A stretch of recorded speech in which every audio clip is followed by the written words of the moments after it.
క్రీస్తునాథునియందు మిక్కిలి ప్రియులగు స్నేహితులారా, ఈనాటి దివ్యవాక్కు కార్యక్రమానికి మిమ్మందరినీ ప్రేమతో ఆహ్వానిస్తున్నాము. యేసుక్రీస్తు సేవకురాలను, అపోస్తురాలుగాను ఉండుటకు పిలువబడిన దానను, సువార్త నిమిత్తము ప్రత్యేకింపబడిన దానను అయిన సిస్టర్ దీప పంచుకొను దివ్యవాక్కు.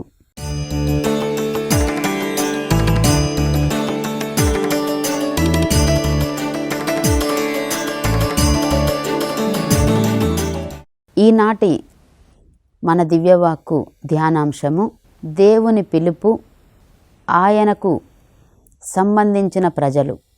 ప్రియ స్నేహితులారా, దేవుడు ప్రతి వ్యక్తిని కూడా పిలిచేటప్పుడు కొన్ని సామర్థ్యాలు ఉండకపోవచ్చు, ఉండొచ్చు.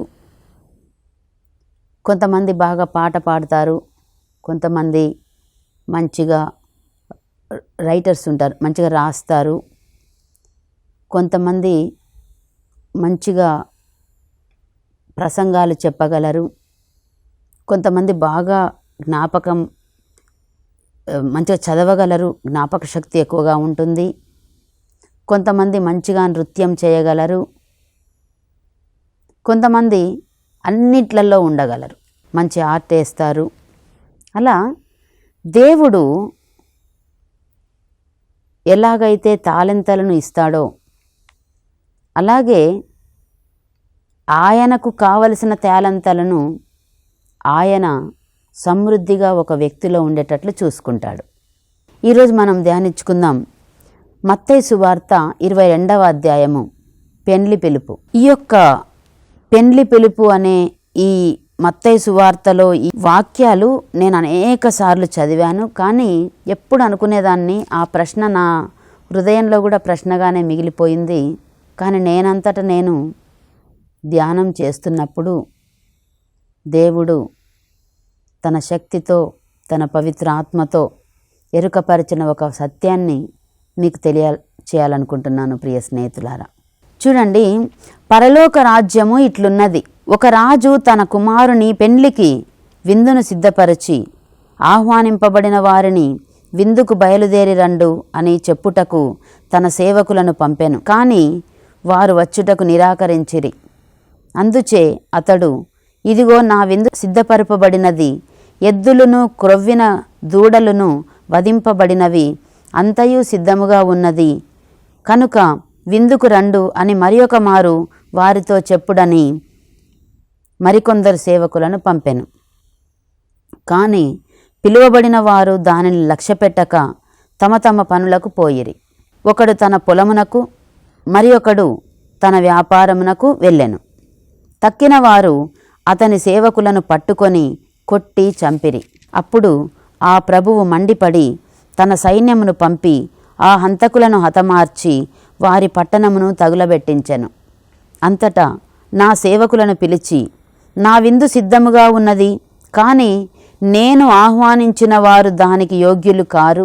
ఇప్పుడు మీరు వీధి మార్గములకు పోయి కనపడిన వారినందరినీ పిలుచుకొని రండు అని పంపెను. ఆ సేవకులు పురవీధులలోనికి వెళ్ళి మంచి చెడు తేడా లేక తమ కంటబడిన వారినందరూ తీసుకొని వచ్చిరి. ఆ కళ్యాణ మంటపము అతిథులతో నిండి ఉండెను. అతిథులను చూచుటకు రాజులోనికి వెళ్ళి వివాహ వస్త్రము లేని వానిని ఒకరిని చూచి, మిత్రమా, వివాహ వస్త్రము లేక నీవిచ్చుటికి ఎట్లా వచ్చితివి అని అతనిని ప్రశ్నించెను. అందుకు అతడు మౌనం వహించి ఉండెను.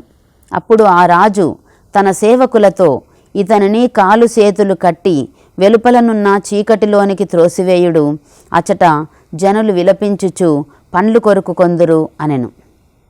పిలువబడిన వారు అనేకులు, కానీ ఎన్నుకొనబడిన వారు కొందరే అని యేసు పలికెను.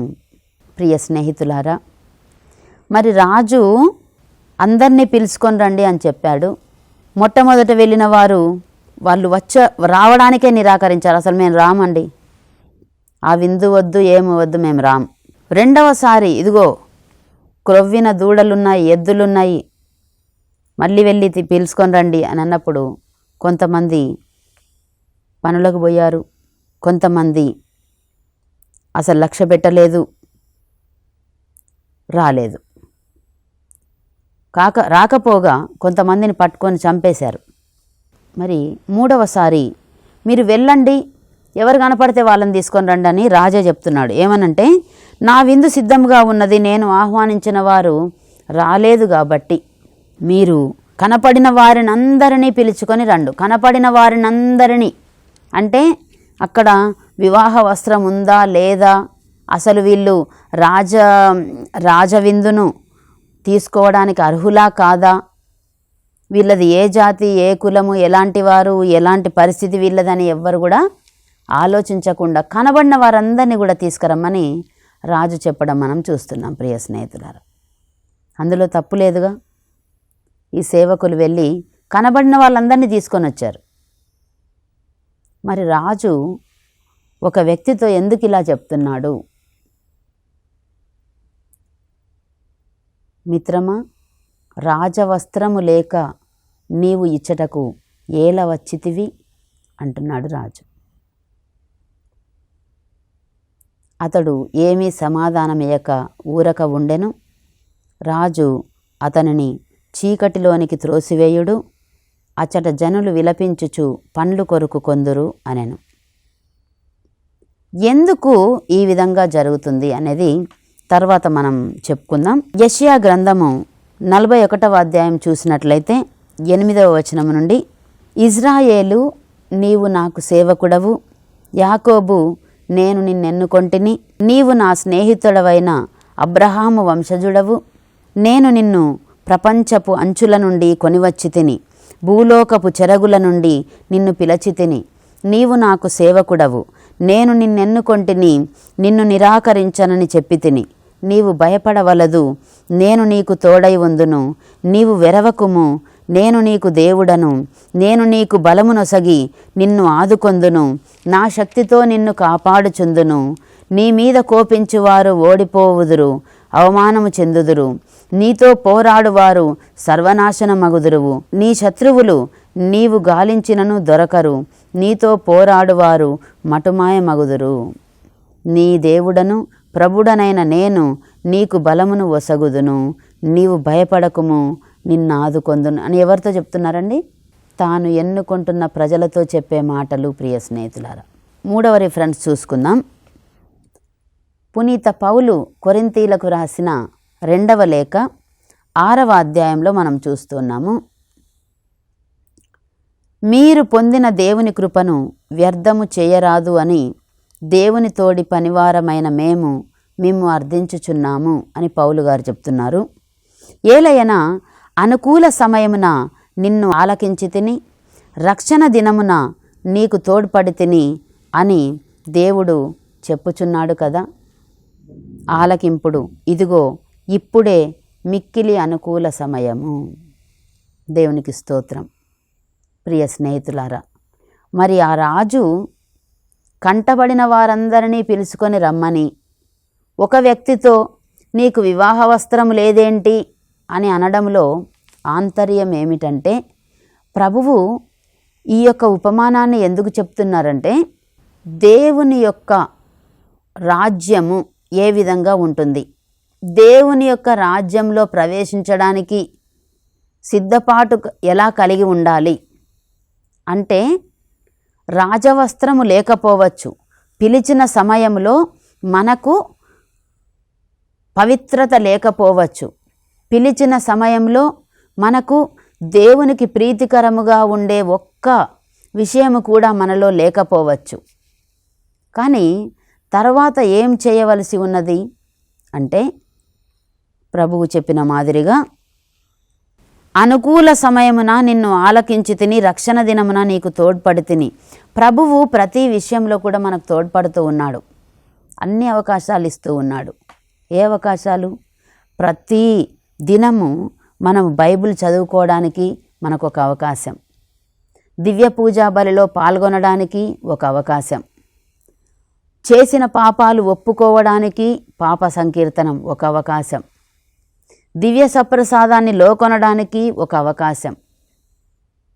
మరి ఇంత గొప్ప అవకాశాలను మనం కలిగి ఉండి ఆ యొక్క రాజవస్త్రాన్ని మనము ఎలా సాధించుకోకుండా, ఎలా సిద్ధపరచుకోకుండా ఉంటాము?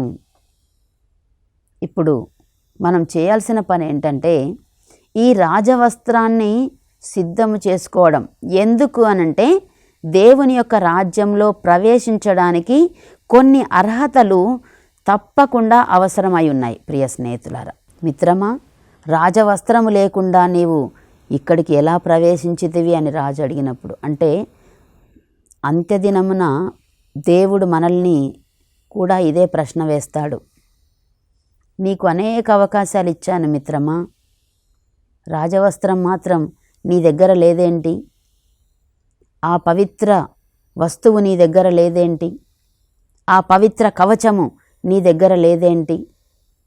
నేనిచ్చిన ఏ అవకాశాలు కూడా నీకు సరిపోలేదా అని దేవుడు మనల్ని ప్రశ్నిస్తాడు. ప్రియ స్నేహితులారా, అప్పుడు సర్దుకోవడం కంటే అవును నిజమే కదా, దేవుడు నాకు అనుగ్రహించిన ఎన్ని గొప్ప విషయాలన్నీ కూడా నేను పక్కన పెట్టి ఏదేదో చేయాలని ప్రయత్నించాను, కానీ అసలైన దైవరాజ్యాన్ని నేను దైవరాజ్యంలో కాలు పెట్టడానికి మాత్రం నేను ఏ ప్రయత్నము చేయలేదన్న బాధ మనలో రాకుండా, చూడండి ఇక్కడ చెప్తున్నారు, మనము సంపాదించాలి ఈ రాజవస్త్రాన్ని. అంటే దేవుడు ఏర్పరిచిన విందు కోసం మనము సిద్ధపడాలి. ఆ విందును ఆరగించడానికి మనము యోగ్యులమై ఉండడానికి మనము సాధన చేయాలి. ప్రియ స్నేహితులారా, మొదట ఆహ్వానింపబడిన వాళ్ళు అసలు రాలేదు. రెండవసారి ఆహ్వానింపబడిన వారు తమ తమ పనులకు వెళ్తున్నారు. మూడవసారి కంటికి కనపడిన వాళ్ళందరినీ తీసుకొని వస్తున్నారు. ఎందుకు? ఇందులో ఆంతర్యం ఏంటంటే ప్రతి ఒక్కరికి కూడా రక్షణ పొందే అవకాశం దేవుడు కల్పిస్తున్నాడు. నీ దగ్గర నువ్వు అర్హత ఉన్నా లేకపోయినా, నువ్వు రోడ్డు మీద ఉన్నా సరే నిన్ను దేవుడు ఎన్నుకుంటున్నాడు. ఎందుకు అనంటే నీవు సిద్ధపడతావని, నీవు తయారవుతావని, నీవు దేవుడిచ్చిన ఆయన కృపను, ఆ యొక్క జ్ఞానమును నువ్వు సరిగా సద్వినియోగం చేసుకొని వస్త్రాన్ని తయారు చేసుకొని సిద్ధపడి మంచి సేవకునిగా ఉండడానికి నీవు తయారవుతావని ప్రభు యొక్క ఆశ. ప్రియ స్నేహితులారా, చూడండి ఇక్కడ, మీరు పొందిన దేవుని కృపను వ్యర్థము చేయరాదు. కేవలము ఇది మఠవాసులకే కానీ, లేక ఫాదర్లకే కానీ, దైవ సేవకులకే కానీ, పాస్టర్లకే కానీ కాదు ఈ విషయం. కానీ ప్రతి ఒక్కరూ యేసు ప్రభువును వెంబడిస్తున్నాము అన్న ప్రతి ఒక్కరూ ఏం చేయాలంటే దేవుని కృపను వ్యర్థము చేయరాదు.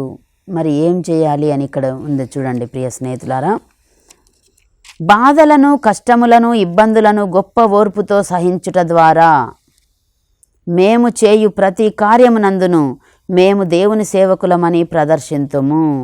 దేవునికి స్తోత్రం. చూడండి, బాధలు, కష్టాలు, ఇబ్బందులు నీ దారిలో కంపల్సరిగా ఖచ్చితంగా ఉంటవి. కానీ ఏం చేయాలంటే ఓర్పుతో సహించడం ద్వారా. రెండవది, మేము కొట్టబడితిమి, చెరసాలలో ఉంచబడితిమి, అల్లరి మూకల అలజడికి గురి అయితిమి, అధికముగా పనిచేయవలసి వచ్చినది, నిద్రాహారములు మానితిమి.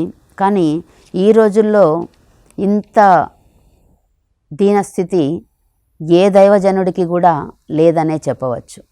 ఆ రోజుల్లో ఉన్న అపోస్తలు, ఆ రోజుల్లో ఉన్న దైవ సేవకులు, దేవుని యొక్క యేసుప్రభు యొక్క శిష్యులు పడ్డ బాధలు, కష్టాల్లో మనము కనీసం 10వ వంతు కూడా మనం లేమనే చెప్పవచ్చు. ప్రియ స్నేహితులారా, మూడవదిగా మా పావిత్ర్యము చేత, విజ్ఞానము చేత, ఓర్పు చేత, దయ చేత, పవిత్రాత్మ వలన, నిజమైన ప్రేమ వలన, సత్య సందేశం వలన, దేవుని శక్తి వలన మేము దేవుని సేవకులమని నిరూపించుకొంటిమి.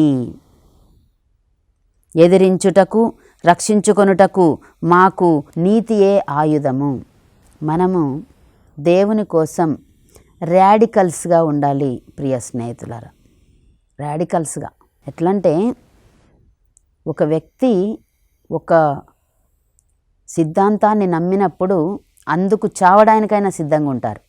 అలాగే దేవుణ్ణి సేవించే ప్రతి ఒక్కరు కూడా ఎలాగుండాలంటే, నీతియే మా ఆయుధము, మా ఓర్పునందు, మా ప్రేమయందు, మా సహనమునందు, మా యొక్క ప్రతి పవిత్రత యందు, మా దైవ జ్ఞానమునందు మేము ప్రజలకు చూపించుకుంటాం. ఏమనంటే, ఇదిగో నా ప్రవర్తన ద్వారా, ఇదిగో నేను దైవ సేవకుణ్ణి, నేను యేసుక్రీస్తు ప్రభు సేవకుణ్ణి. ప్రియ స్నేహితులారా, మనం చేసే గొప్ప కార్యాలు ఏమీ లేవు, కానీ ఒక చిన్న ప్రేమతో కూడిన ఒక మాట, కరుణతో చూసే ఒక చూపు, ప్రేమతో ఆదరించే ఒక ధైర్యపు హస్తం.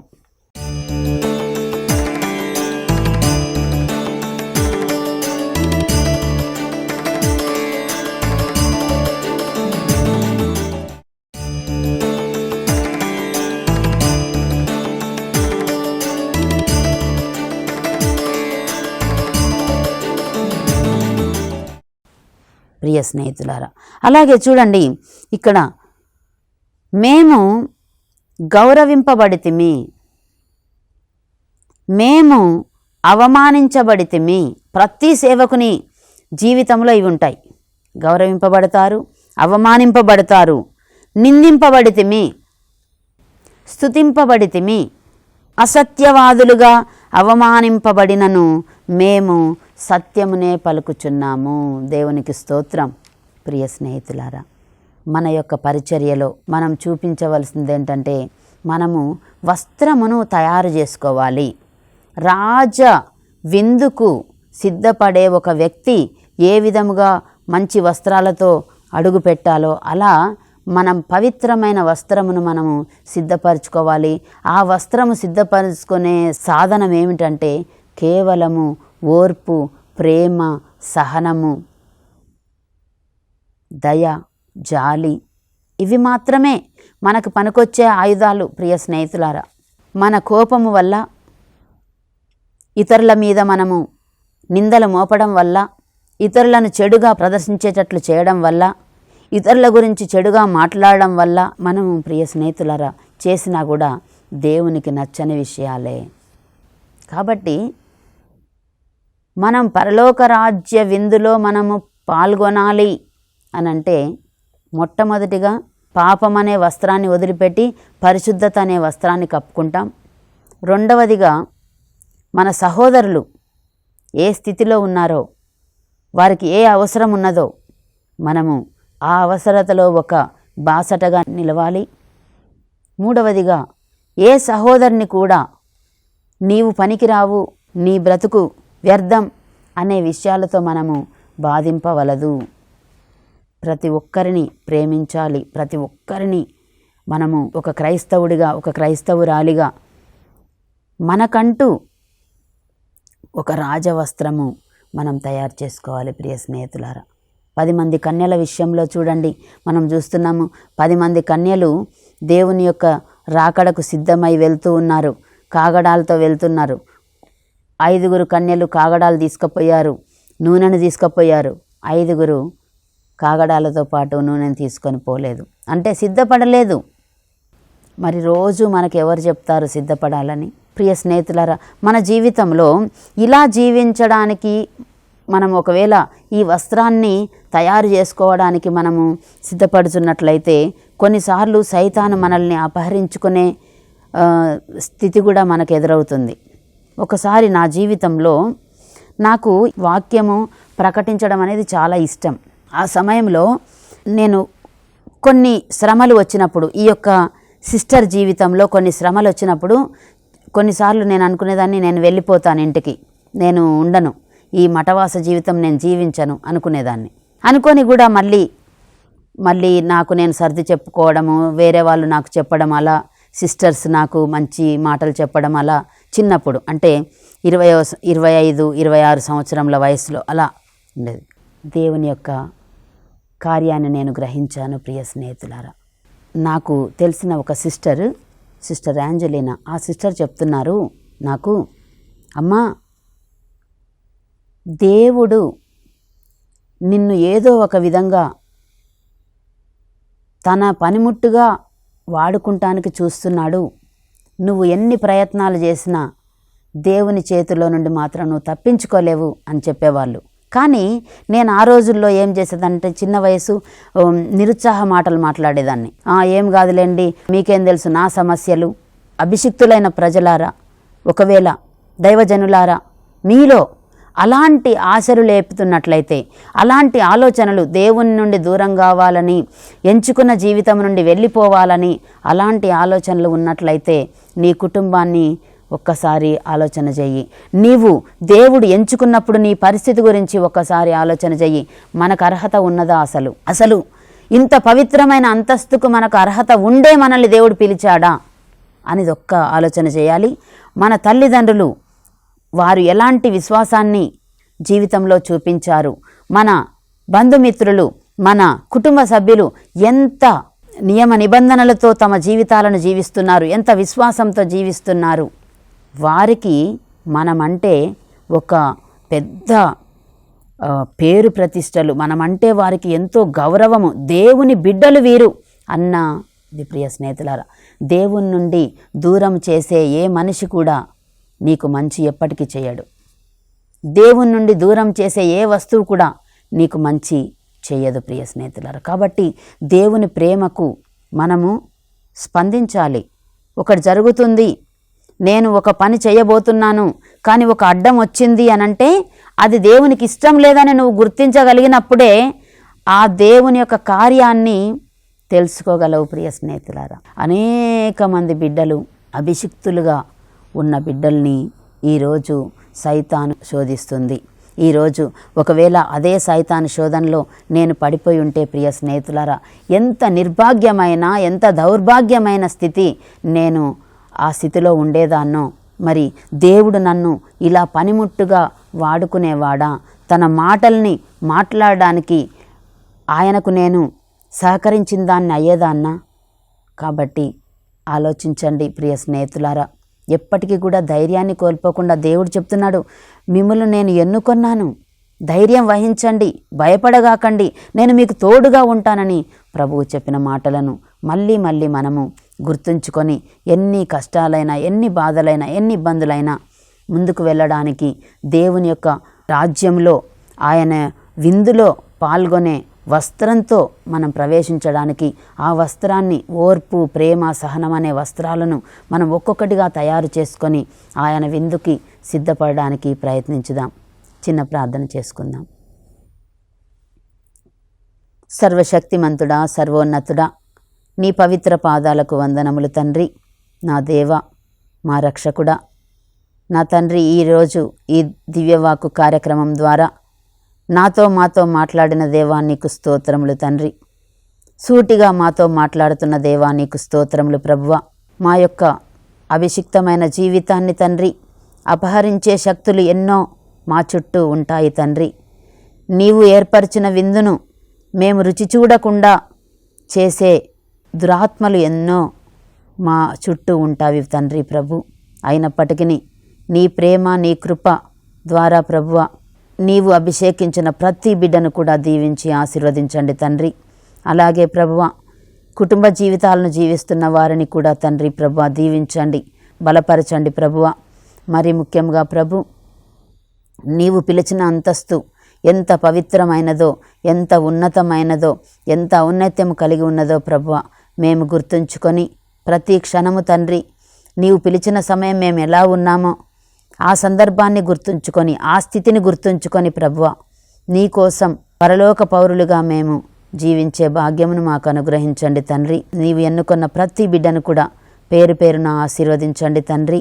దయగల ప్రభువా, సైతాను కుయుక్తలకు లోను కాకుండా ప్రభువా పరిశుద్ధత అనే వస్త్రాన్ని ఎప్పటికప్పుడు కప్పుకొని మేము సంసిద్ధత కలిగి జీవించే బిడ్డలుగా ప్రతి ఒక్క క్రైస్తవుణ్ణి, నిన్ను అనుసరించే ప్రతి బిడ్డను కూడా దీవించి, ఈ దివ్యవాక్కు కార్యక్రమంలో పాల్గొన్న ప్రతి బిడ్డను కూడా నా తండ్రి నీ ఆత్మతో ఆదరించి, మరి ముఖ్యంగా ఈ సమయంలో ఎవరెవరైతే నీ అభిషేకాన్ని కోల్పోవాలని ప్రయత్నాలు చేస్తున్నారో, ఆలోచన చేస్తున్నారో వారందరినీ నా తండ్రి నీ పరిశుద్ధ రక్తంతో తాకండి తండ్రి ప్రభువ. వారి మనోనేత్రములను తెరవండి, వారికి జ్ఞానమును దయచేయండి తండ్రి. నీతో జీవించడము ఎంత ఉపయోగకరమో, నీతో ఉండడము ఎంత మహోన్నతమైన స్థితో వారికి దయచేయమని, వారికి నీ జ్ఞానమును దయచేయమని శక్తిని బలమును అనుగ్రహించి తండ్రి నీ పిలుపును పోగొట్టుకోకుండా జీవించే భాగ్యమును దయచేయమని నజరేయుడా యేసు ప్రభువా నీ పరిశుద్ధమైన పవిత్రమైన నామమున అడిగి బ్రతిమాలి వేడుకొనుచున్నాము తండ్రి. ఆమెన్. యేసు రక్తమే జయము, ప్రభు యేసు రక్తమే జయము. యేసు నామమందే సంపూర్ణ విజయము, యేసు నామమందే సంపూర్ణ స్వస్థత, యేసు నామమందే సంపూర్ణ విడుదల. హల్లెలూయా, హల్లెలూయా, హల్లెలూయా. ప్రియ స్నేహితులారా, వచ్చే వారం ప్రసారమయ్యే దివ్యవాకు కార్యక్రమానికి మనమందరము వేచి ఉందాం. చూస్తూనే ఉండండి దివ్యవాణి కథోలిక టీవీ ఛానల్.